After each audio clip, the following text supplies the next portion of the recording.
दास स्वर रंग अनुष्ठान संपादक अच्छी आमर यहाँ दीर्घ वर्ष है गुरुजी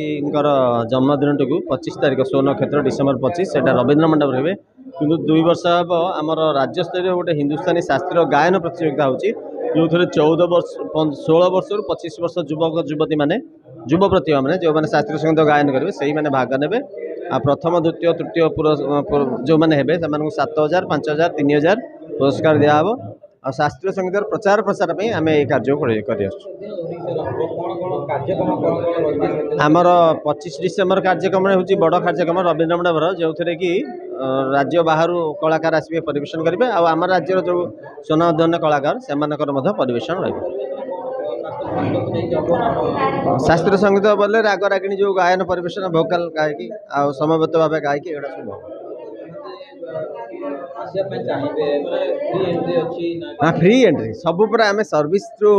मैनकाइंड सर्विस टू माने गॉड तेणु समस्त सेवा करें शास्त्रीय संगीत अच्छे शास्त्रीय संगीत सेवा कर ना ना ना ना ये तो गवर्नमेंट आमको रवींद्र मंडप देती कि यहाँ रवींद्र मंडप होनी 14 तारीख प्रतियोगिता बुद्ध मंदिर हम कहीं प्रतियोगिता में अल्प पिला दरकार केवल जज विचारक मंडली आउ स्टूडेंट तेणु से जजमेंटा से हम पुरस्कार दिहब 25 डिसेम्बर परिचय मो ना हूँ देवेंद्र नारायण शतपथी मु हिंदुस्तानी कंठसंगीत विभाग रमादेवी महिला महाविद्यालय हाँ अवसर प्राप्त अध्यापक एवं रविशंकर यूनिवर्सिटी मु गेस्ट फैकल्टी अच्छी हिंदुस्तानी कंठसंगीत विभाग में डॉक्टर दामोदर होता छात्र डॉक्टर दामोदर होता होती आमर ओडिशार प्रसिद्ध हिंदुस्तानी शास्त्रीय संगीतज्ञ एवं ओड्र पद्धति संगीतज्ञ रूपे से समस्त को घरे घरे परिचित भारत वर्षर प्रथित देशा संगीतज्ञ मान मध्य नाम अच्छी उद्देश्य द्वारा प्रतिष्ठा लाभ कर अनुष्ठान स्वररंग भुवनेश्वर आनुकूल्य जन्म जयंती उत्सव पालन करा जाउछि रवींद्र मंडप आसंता डिसेम्बर 25 तारीख रे एवं उद्देश्य नाम डॉक्टर दामोदर होता